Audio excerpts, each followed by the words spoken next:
And for the record, folks, for those of you that are listening for the first time, he's referring to, when he mentioned Bertie Carrick, he's referring to former New York City Police Commissioner Bernard Carrick, who was the 40th commissioner in the department's history. He served in the role from August of 2000 until the end of the Giuliani administration on New Year's Eve 2001. So that, that being said, it parlays perfectly into my next question, because I was going to ask, I mean, by this point, you have your family, you have your wife, you have you're having kids at the same time. I mean, you do, of course, have the comedy career, and also there's the police career. So, to juggle, those kinds of things, it's not easy for a given fireman. It's not easy for a given police officer, so to have that family life still be intact. So I was going to say, I have to imagine that real change of fortune helped you to do that. Still be a dad, still be an effective cop, still be a good comedian, things like that. Yeah, I mean, you got to do what you got to do. That's life. Yeah. I'm still, up until this COVID hit, my schedule was insane. Like people look at my schedule and they're like, how do you even do it? Back then people used to say, how do you do it? I'm like, listen, there's a bunch of places I have to be at a certain time, but once I get there, I don't really have to do much. You know what I'm saying? I just got to get there on time. Half Yeah. half the thing is just getting there on time.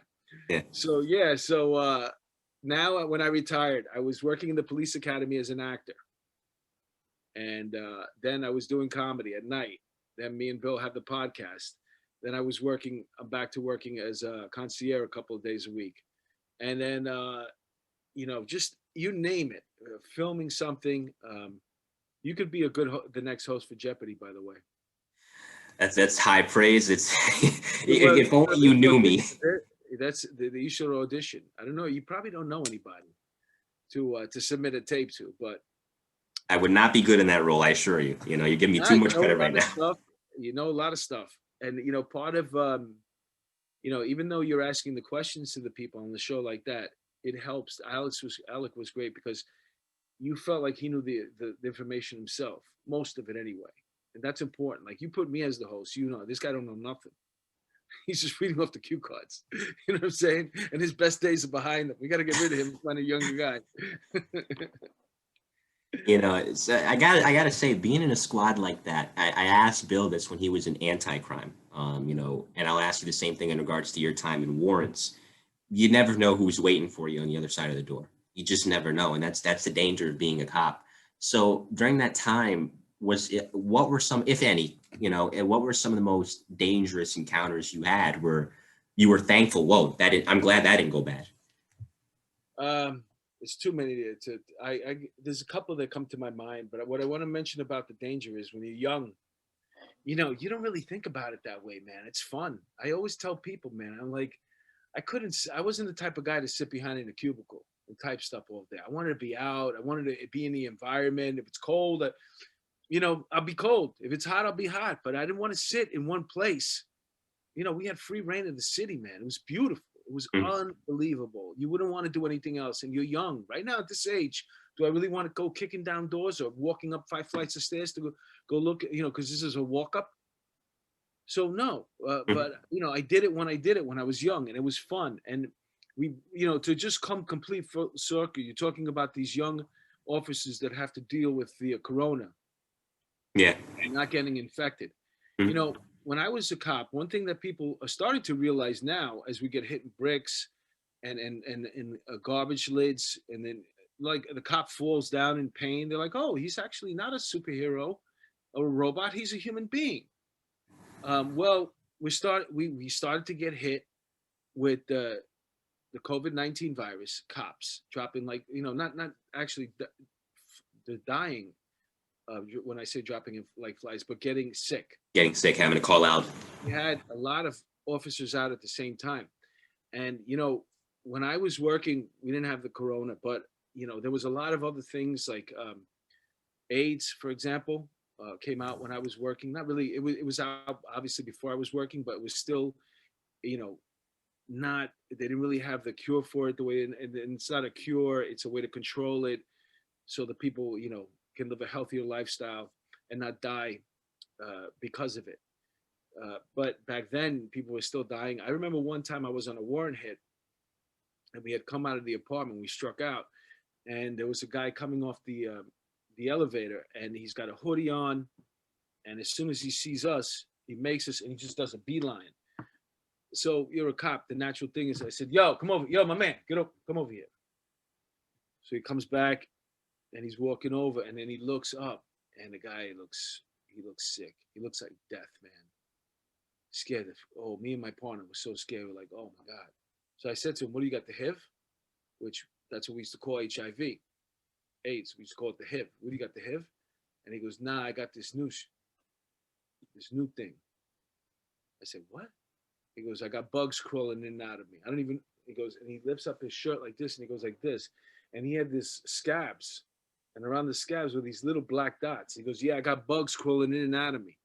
Oh, Doctors don't even know what it is yet." And God. me and my partner, we were like, "Oh my god!" And we're pushing the button to like this guy. There's no mask. This guy's breathing all over us, and he's getting closer. This guy wants to be our friends. And he's like, "Yo, I got some information." And you know, if you ever been in the projects, these elevators, they don't come, especially when you need them. We're pressing the button for the elevator. We're like on the 13th floor.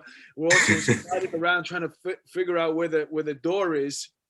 And then once my partner gets the door, he backs up out of it. He takes off down the stairs. I'm like, "Dude, we'll call you tomorrow. We'll be back. And we got a radio run. We got to run." And we're running down the stairs. He's like, "I got information. Yeah, come by the precinct." Meanwhile, we don't even work in that precinct.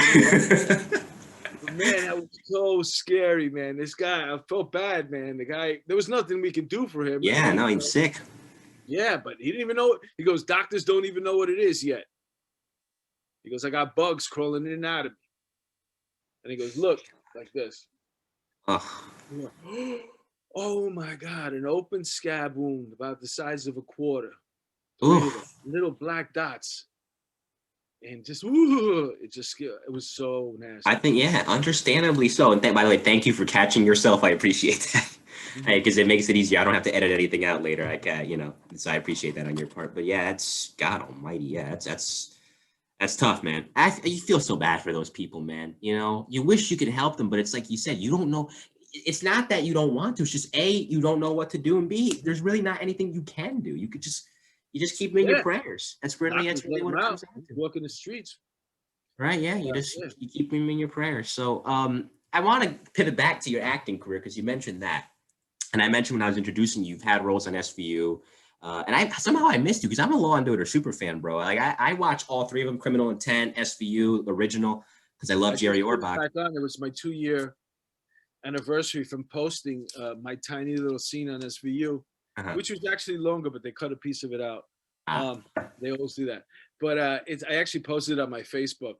mhm. So if you look at my page, Is look at there? it. Yeah, It's like I'll 30 have because I'm not seconds. on Facebook, but I'll have to go and I'll send it to you. It's cool. not. Yeah. I Yeah, you played got George. you got my email, but it'll be nice to see it anyway. You were also on Della Ventura, which was a briefly lived show that aired from 1997 to 1998 on CBS, starring the late Danny Aiello. I'm thinking Tony Aiello, the reporter in New York. Danny Aiello, no relation to Tony, by the way. So that being said, I mean, you're on the set with Ice-T, Mariska Hargitay, the late Danny Aiello. Do you have any favorite stories or memories from the set and interacting with any of the folks behind the scenes? Well, Danny was a great guy. Danny was so such a wonderful like person. Like, for example, he gave me my first opportunity acting, and this just to show you the camaraderie that you have on the police department. I was working warrants. I wasn't quite in the warrant squad yet, still doing warrants out of the Queens Task Force. I had this callback audition. So that means I auditioned one time and then they want to see me again. So I was going to take lost time, which means I could leave work early and go do this audition. And my sergeant at the time said to me, "Well, what are you going to waste your time for? Why don't we just take a ride there? We'll take a ride there together." And I was like, "Well, I got to really make sure that I'm on there on time.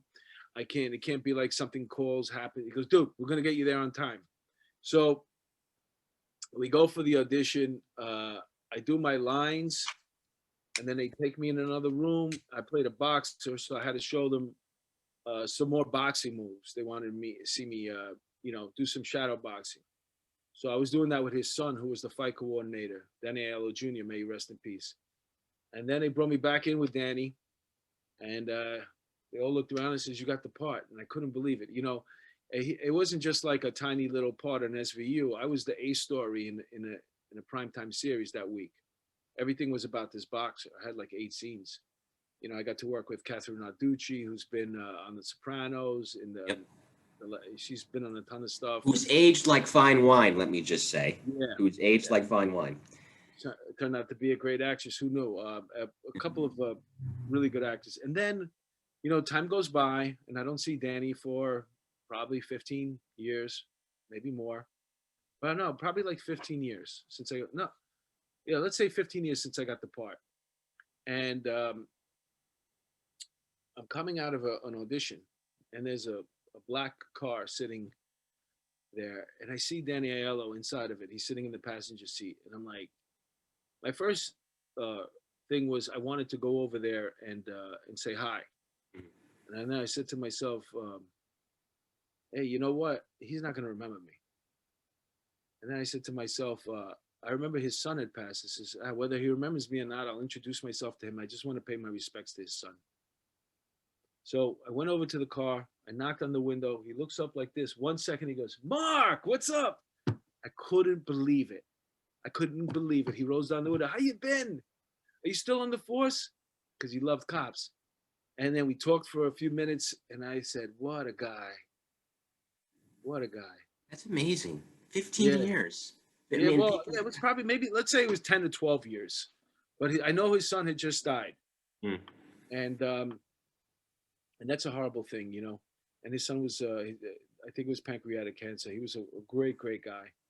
He actually was the stunt coordinator on the show. And in regards to the Law and Order SVU, I wasn't really working. I had met Ice-T once before when I was taping the first go around of White Boys in the Hood. We taped in the city at the Laugh Factory, and Ice-T and Coco were there in the audience. And I remember coming up the stage and him giving me a pound when I was done. And he was like, that was funny. And I was like, oh, thanks a lot. And that was my little, I've been around Ice-T a couple of times in the comedy scene. Him and his wife are big comedy fans. But I wasn't in the scene with him or Mariska. I was in the scene with two of one detective and one DA, both great guys. And it's a lot of fun working on these sets. You have to know what you're doing when you show up as an actor. It makes everybody's life better. There's a lot of like physicality. You know, if you're going to do a scene where there's a lot of moving around, you got to know the cues. You know, like when they tell you something, the director, you just want, I know what that is. Just do that. And let me tell you something. That Della Ventura part, when I was looking it up, bro, you were jacked at that time, man. Like you could have been fighting Ken Shamrock for the UFC title, man. Like you were looking like an actual boxer, man. You could have gotten in the ring. I did box in the past, so there's a lot of things that I can do that it looks like I'm really good at it, but I'm not. Like if you put a pool cue in my hand, you would think that this guy is going to beat me, but I'm horrible. But I know how to hold a pool cue. I know how to do all of it. It's just getting the ball in the hole. So boxing, I could punch like anybody, but I don't really like getting hit. Basketball, everything. I got I can fake it. I could fake it. You know what I'm saying? Like it looks like I know what I'm doing. But so I do have a certain level because I played, you know, street ball and I played outdoors my whole life. Very competitive too. You know what I'm talking about? High school basketball and right. And I always loved baseball, so I can fake it pretty good. Yes, I have a rule when I get on the court with my friends. You know, hopefully we can do that again soon. Whatever you do, I don't care if I'm open as the day is long. Do not pass me the ball. Do not. On your life. And they pass me the ball anyway, and I hate them for it. I'm just kidding, but I do want to let's talk about it and let's just get it out of the way because I know it's not happy memories, but I'd be remiss not to ask you about it. September 11th, 2001. You've been on the job 9 years by that point. 10 years. Well, no, wait a minute. 2001. Yeah, 9 years. Yeah, okay. 9 years. So you know by this point you'd seen a lot on the job, but I don't think the most experienced police officer, the most experienced firefighter could have ever been prepared for what they had to see that day, whether they were able to get down to the Trade Center that day or not. So tell me, where were you when you first heard about the first plane, and were you able to get to the Trade Center that day? I did comedy the night before, I remember. and it was unusual because I remember that I was doing what's called the industry showcase, Hmm. and most of the time they tell you there's going to be industry there, and there isn't. It's a big way for you to just try to get you to bring your friends to watch the show. But Hmm. after I was done, some guy, more than one, came up to me, gave me a card. Oh, I really liked your jokes, this, that, and the other. Give me a call. Let's see what we can do together. I'm like, wow, this is great. I drove home on a cloud, and I had a partner, Danny, and he had a child with a disability, so he had a special arrangement. He was allowed to come into work at 12 o'clock. So our shift, just me and Danny, everybody else used to have to come in at 4:30 in the morning. Once again, it worked out for me because now I'm in the city, getting off at 8 o'clock, and I'm ready for every comedy show in the city. I'm already in the city. I don't have to drive to the city. So my whole shift was everything was perfect. Danny, so I didn't have to be in at work till 12. So I used to wake up at 9:30. And Howard Stern used to wake me up on the radio. So my alarm goes off. Howard Stern's up. I'm like opening my eyes. He's talking about the a plane that hit the World Trade Center. So I turn on the TV, and then the second plane is coming, and it just blew my mind. I was like, "Honey, I gotta go to work. Uh, they're gonna be calling." So I said, "Whatever you do, don't pick it up. I'm going under the bed." Understandably. So I got dressed and I went in. And I remember, since we were detectives in the warrant squad at the time, everybody was going someplace different. Our job was we were going to go to this Hoboken and set up a triage center because all the hospitals in New York would probably be filled up with the bodies that they're getting, the recovering, the injured from World Trade Center. And they're going to be filling up these hospitals. So we're going to build up another triage center in Hoboken.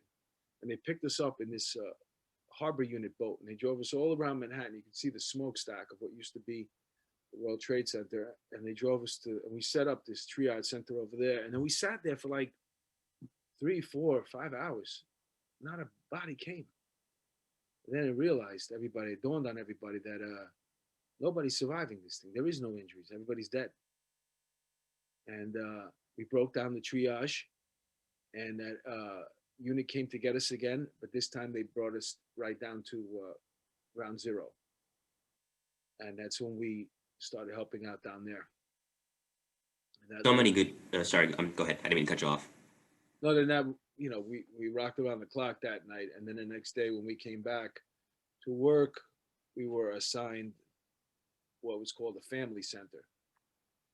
Or yeah, it was either that day or the next day, where people would come and they would give us the names of their missing loved ones, and they were told through the news to bring some DNA, a hairbrush, a toothbrush, anything we could voucher, and at one point in the future compare, do a DNA comparison with what's found down at World Trade Center. So that was my assignment for the foreseeable future, working in the family center. Talking with Mark DeMayo here in the Mike to New Haven podcast. Mark is an actor, comedian, retired NYPD detective, and podcaster as well.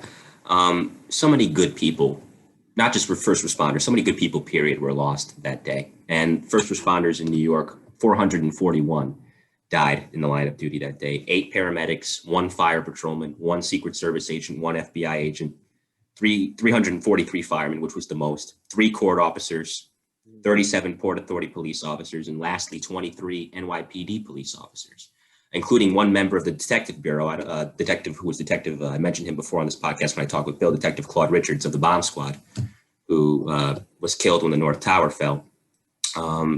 Did you know any of these cops, firemen that had died? One of them was an actor, and I remember being doing something with him, and his name escapes me right now. Remember, you're the one with the memory. Angel Harvey? No, he was a white guy. He was John Perry? Yeah, John Perry. Yeah, he was in the Screen Actors Guild, and I had known him from acting. And there was another ESU guy who had a brother that I worked with in task force. So I worked with him in task force, and then he went down to ESU. But I think that's. I knew a comedian that died, Face Man, and I have a bunch of friends who lost loved ones as well. Family members and stuff like that. My friend's father died. Yeah, I'm sure there's more, but like I said, my memories for some reason.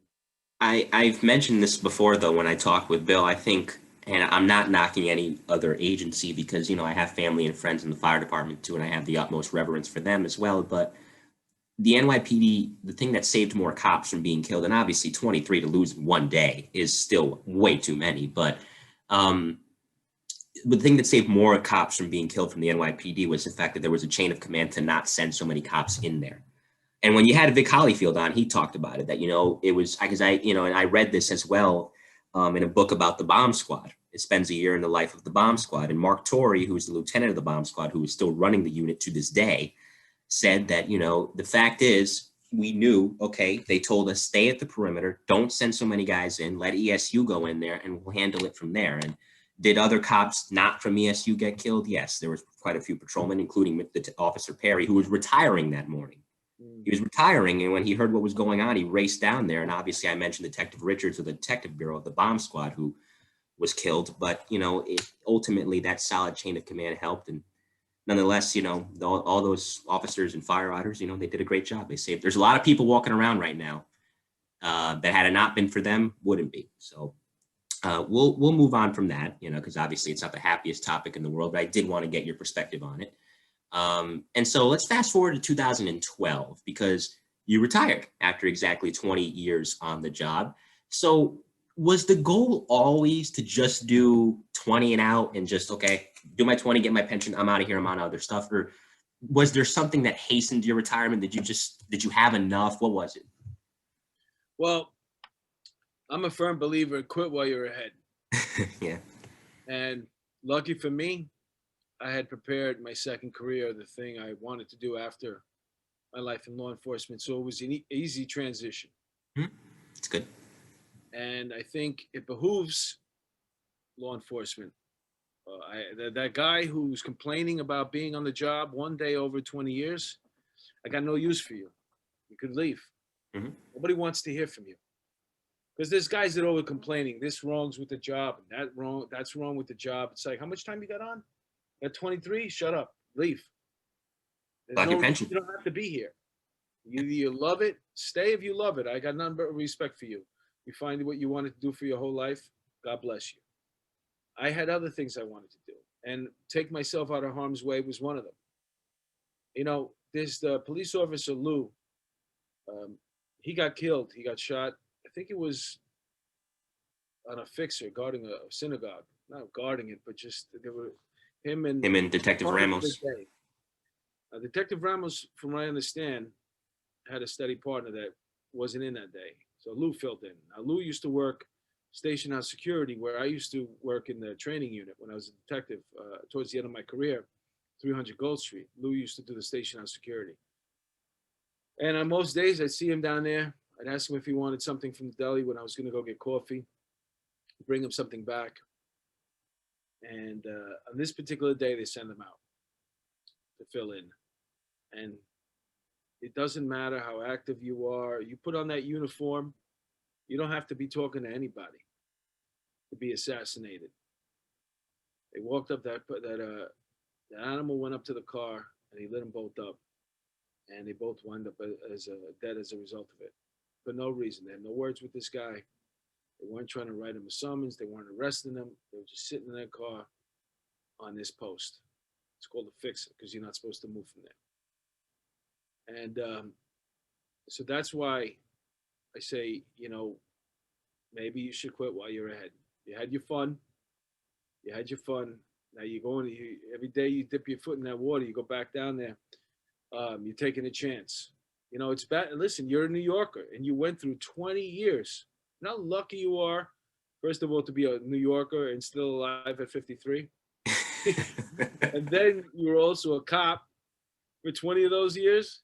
Yeah. How lucky do you want to get? So. Right. Yeah. And 20 years. Yeah. Yeah.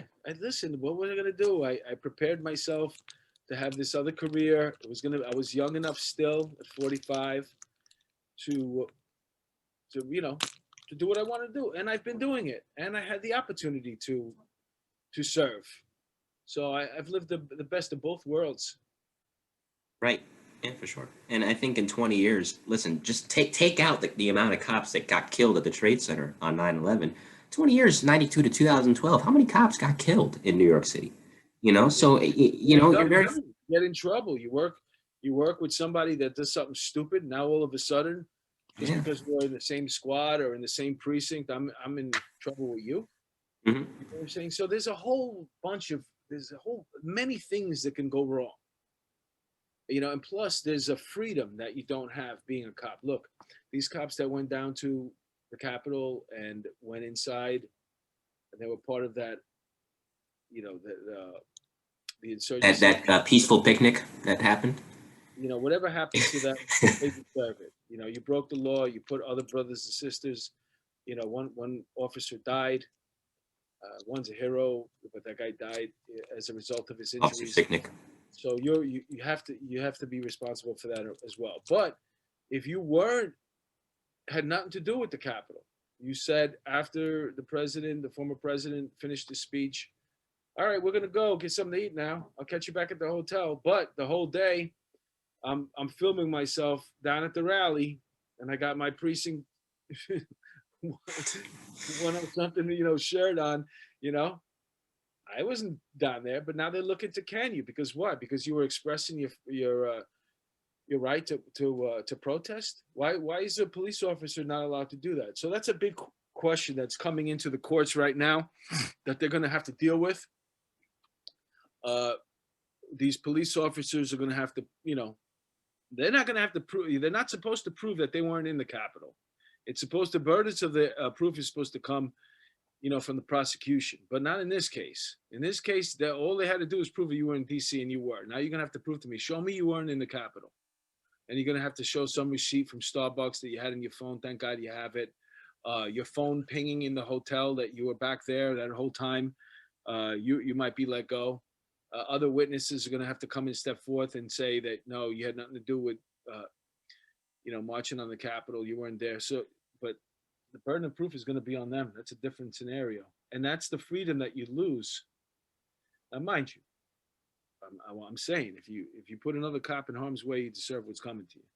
But it's not just incidences like that. It's expressing yourself on social media. What did you say?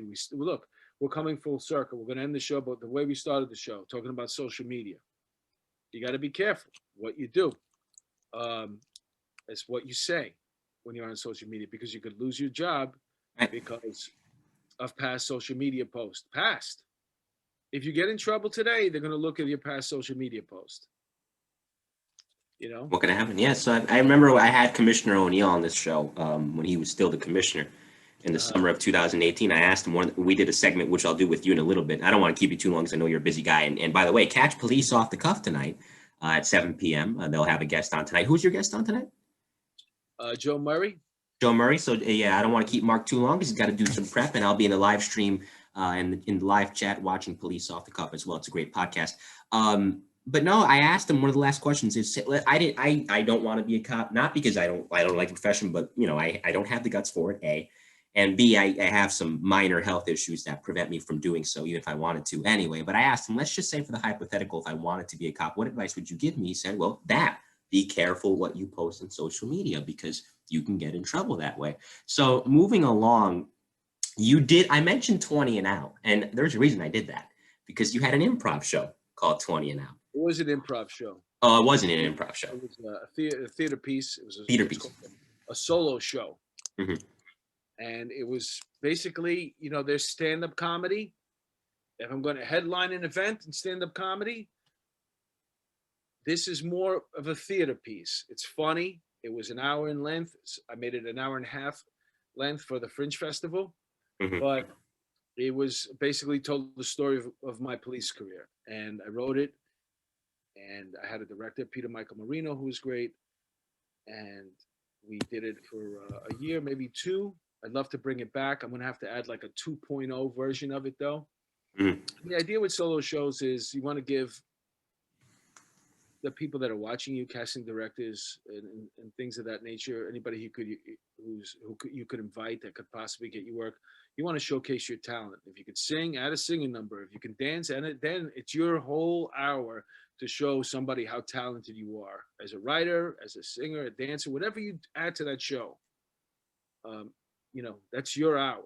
So it's a beautiful vehicle for young actors and entertainers to create a show like that. It's not easy. You have to tell a good story. Mhm. So, but that show was a big success. I do want the audience to get a glimpse of your stand-up. So I'm going to share the screen here. And for those of you that will watch this on my YouTube channel, what was that? You found a clean joke? I found a clean, yeah, I did find a clean little set here. I'm going to play the first 2 minutes. This is Mark DeMayo talking about working security for Leonardo DiCaprio. Enjoy. My friend Dino calls me up. He used to be a cop. Now he's head of security at this fancy nightclub here in New York City called Cipriani's. They're going to have a Halloween party. They're expecting celebrities. And they need cops, or retired cops, to make sure that nobody bothers the celebrities. I didn't want to do it, but it was $25 an hour. I lost power. I didn't want to read. And I wound up getting the main VIP section. This was the celebrities I got to hang out with and make sure nobody bothers. Ethan Suplee from My Name is Earl. Jonah Hill, 21 Jump Street, the chubby comedian, you know what I'm talking about? Moneyball. Russell Crowe. Yeah, right there with his long beard. And last but not least, Leonardo DiCaprio. At some point, the owner of Cipriani's comes up to me and he goes, "Hey, Mark, I got to introduce you to Leo so he knows you're his guy." And I was like nervous. I'm like, "Oh, really? You got to meet Leo?" We're in a nightclub, too. It was awkward. Like, the music is pumping, and it's that Molly music. If you don't know what Molly music is, because you're probably about my age, I'm 46. It's the way we used to listen to Zeppelin and take acid. That's the way these young kids listen to this music with no words. But you can't stop doing this all night. You know why you keep doing it? So he brings me up in the middle of all this molliness. And he's like, Leo, this is Mark. Mark, this is Leo. Leo, whatever you need, let Mark know. He's your guy. You know what this freaking dude does, Leonardo DiCaprio? He sticks his hand out. And he goes, "Hey, what's up, Mark? It's nice to meet you." Turns out he was like the coolest dude in the whole world, man. And he had the softest hands that I ever felt in my life. It was everything that you would think shaking Leonardo DiCaprio's hand would feel like. And so much more. Like at some point my knees buckled. Like I had to remind myself that I was a man. Like I got mad at me. I was like, "Yo, you gotta shake this off. He's a freaking dude, bro." And that is Mark DeMayo doing a comedy set. That is from 2013. He's It wasn't bad. I hate watching myself. Uh-huh. But that wasn't bad. That was okay. No, it made me laugh, and I'm sure a lot more people in the club were cracking up for sure. I mean, hey, you had them going. So Yeah, what? I love it when I'm performing. I just don't like to watch it afterwards. Yeah, me too. You talked about it. In my head, I'm always like, you should have done this, you should have done that, or what are you doing this? And I just like to leave. It's out there. There's nothing I can do. I can't take it back or whatever. Go. Let's move on to the next. I'm the same way with this podcast. Like you when you had Irma Rivera on, who'll be on this show soon. And by the way, let me just say for the record, even if I did not commit the crime, if Irma Rivera was interrogating me, now, even if I knew I was innocent, I would still confess. So there is that. And yeah, she'll be on the show hopefully soon. Get her on, get some of her stories. But when you had her on, you were talking about how you hate listening to yourself back on the podcast too. I'm the same way because I'll be, we'll be chatting, or I'll be chatting with the guests, and I'll be like, "Dude, why did you ask that question?" Or like, "Why are you talking?" They're like, we're very self-critical that way. But we'll speed it along. Because like I said, I don't want to keep you too long. And right now I'm capping, I'm lying. But anyway, going to Off the Cuff. You started Off the Cuff in 2019. Now, Bill mentioned he knew you from the job because you would come in, he would come in, to your precinct sometimes, and you guys would do some cases together. He would introduce some cases. You mentioned he would have a specific funny hat that he would have on. And so you knew him a little bit there, but he mentioned he knew you from comedy. And that's how you guys were able to really hit it off and start doing this show. And you suggested it to him. He gave you credit for the idea. So this podcast has become really popular really quickly. A lot of great guests. I mentioned Irma. You've had so many more. Michael O'Keefe, who's an author. I mean, the list goes on and on. Not just from law enforcement, but from other fields too. You had psychologists. You had, an author. You've had comedian. Pat Dixon was recently on from the Crime Report podcast. And that channel is multifaceted because Bill does real crime stories. And he just had a great episode with Michael O'Keefe, speaking of, and he'll have another episode with the aforementioned O'Keefe and Irma Rivera this Wednesday. And you have one-on-one with Mark DeMayo. So you have that, and despite the fact that we're in this pandemic, the channel's doing well. You have over 2,500 subscribers. I guess I got to ask you, what are the goals for the show going forward? The show has evolved into, and who knows where it's going to go. We just want to try to get the most amount of audience, I guess you could say. Mm-hmm. So in the beginning, it was a way for us to hang out like the way we were at a bar and tell these war stories, because cops, when they're done with work, they they tend to go to a bar and just talk about work more. You know what I'm saying? Yeah. And so we wanted to recreate that just for cops. And then it became bigger than that. It was just like, why don't we do stuff or have people on that could, turn a positive light, shine a light on something that everybody's, being mean to right now and saying horrible things about, which is law enforcement. And now it might evolve into like more like true crime, just to get more than just cops listening. Maybe we could blend them all in together and mix it up. Bill and I have a nice dynamic because Bill was the real deal. I always say that, he was this homicide sergeant, and he's got this this personality, man, that I wish I could say it's infectious, because it's not, because he's dragging me along. But I'm more of a laid back kind of guy, and Bill is like full tilt all the way. So we have a good dynamic. We're not the same. Like Mike and the Mad Dog.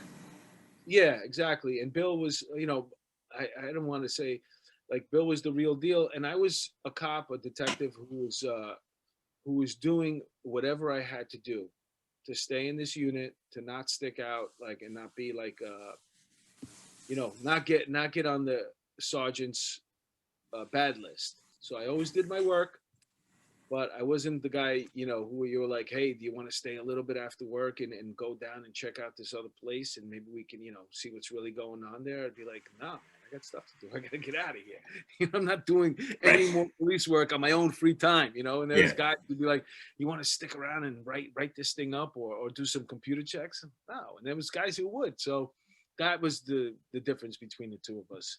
But it's a good dynamic for the show, and I'm happy that, Bill and I have been able to tolerate each other for this long, and able to grow and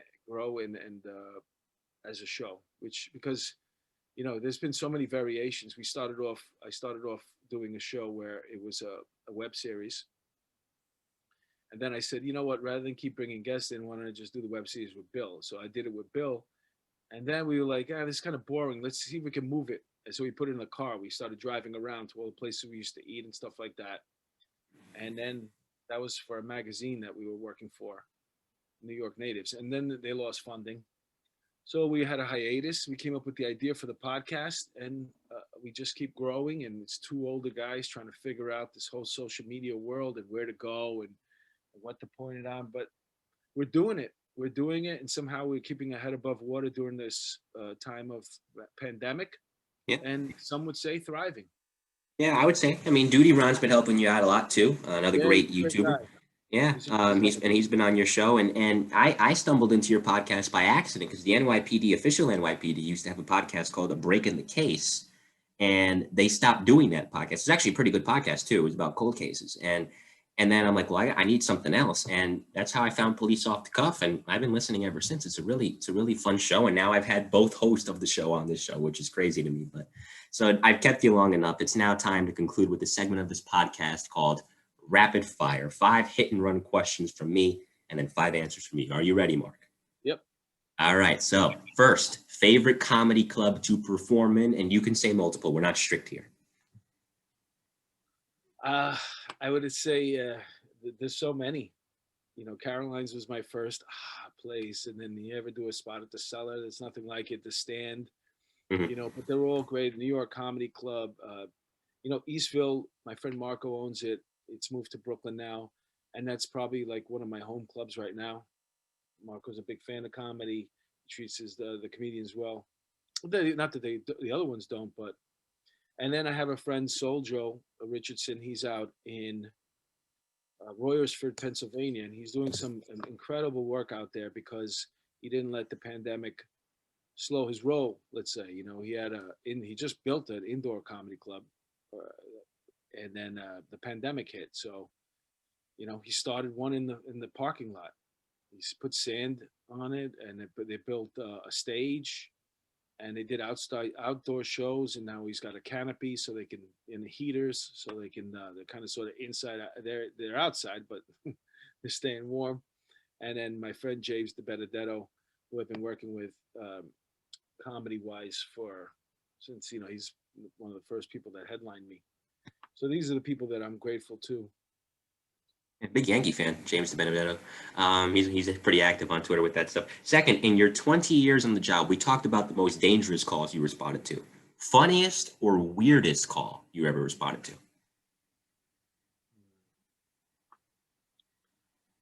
Oh man, funniest call. Damn. Well, let's come back to that one.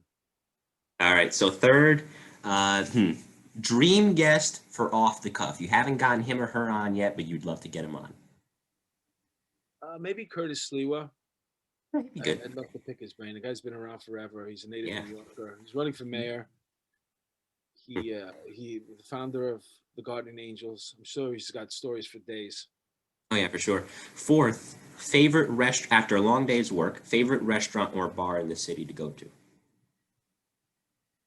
Oof. Well, it depends on where I worked.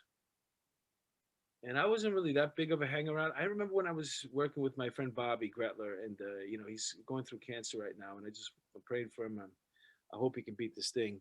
We used to go out a lot. We had a club for every night of the week in Long Island. But if I had to pick one, I couldn't. I don't know. I don't know. That's all right. It's fine. I mean, we're not, like I said, we're not strict here. And the last question, before we come back to the second question, if you have something, and if you don't, it's fine. Fifth and finally, if you can go back in time, given all the experience, you know, that you've had in your life to this point, and give advice to a young Mark DeMayo, what would you tell a young Mark DeMayo as your current self? I would say join the military.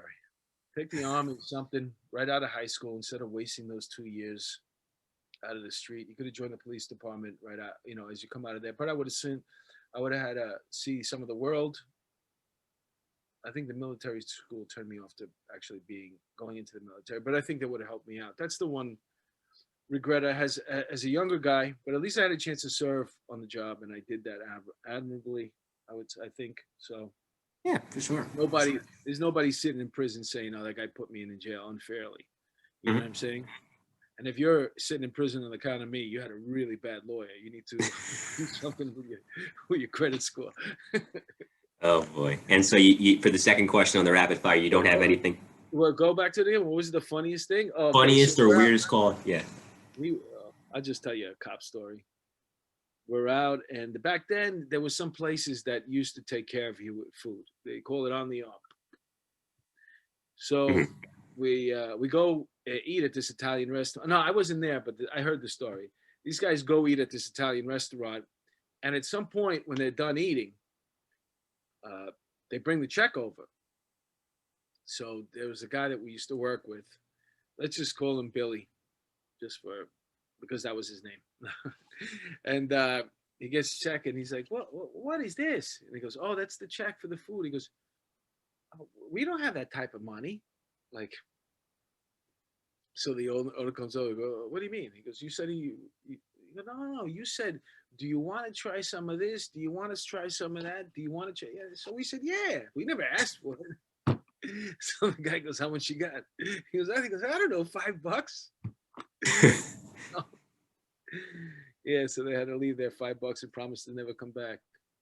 Oh But boy. it's a job story. I wish I could have come up with something better. If I No, was that's pretty funny. Yeah, that gets a good think laugh. back to my memories. Sometimes things just come to me, and you know, I fly with them. But other times, I need a little No, but be Wait, thankful it's that way. Honestly, be thankful it's that way because my memory's for the most part pretty sharp, although it slips here and there, like everybody's memory does. But that's both a blessing and a curse because there's some things that you just don't want to remember. But unfortunately, your memory's so good you do.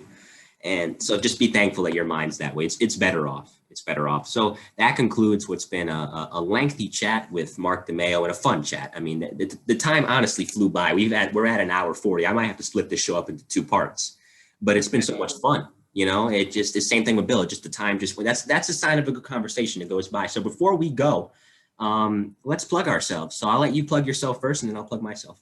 Where can the people find you? Well, we have the podcast. It's called Police Off the Cuff. And we have a YouTube page, Police Off the Cuff on YouTube. We also have a Patreon. And we put on new content Monday night and Thursday night right now at 7 p.m. YouTube Live. Mhm. And if you missed the show, then we repost it on Facebook. We have a couple of different pages on Facebook.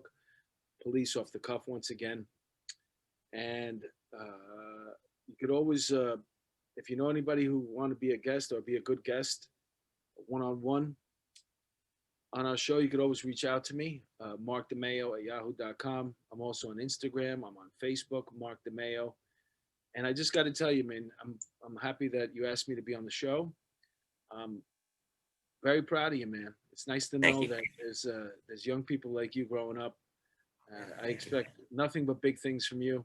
I'll do anything I can to help you. So just let me know if there's any connect that I have that you're interested in talking to or you'd like to meet or whatever it is. Just let me know. I'll do whatever I can for you. Thank you, man. Thank you for coming on the show. Honestly, I appreciate it. Like I said, I'm a big fan of the show, and to have had Bill on, now to have had you on, man, it's been nice. And Bill and you have been always very nice to me in the chat. And Bill was nice enough to. The reason that Irma Rivera will be on this show soon is because Bill recommended her to me. And he didn't have to do that. So I appreciate you guys helping me out, and I'll plug myself, and then we'll get out of here. If you don't know where to find this podcast by now. Shame on you. No, I'm kidding. You can find it on Apple. You can find it on Spreaker, pretty much anywhere you get your podcast. We're pretty much everywhere. Spotify, you name it, we're there. And of course, you can find it on YouTube now. My YouTube channel is MC's Audio, MC''S Audio, where you can find the video version of this podcast as well. And so subscribe to the channel and subscribe to the podcast on whatever platform you're on, and leave it a 5-star rate and review. I try my best with it, and I get some good guests on, and they're fun conversations to have. So I'll be posting this episode soon, hopefully tomorrow. If not, then definitely the day after that. And follow me on Twitter at Mike in New Haven, where you can find more podcast episodes like this and other stuff too. So with that said, on behalf of Mark DeMayo, I am Mike Colon, and we will see you next time.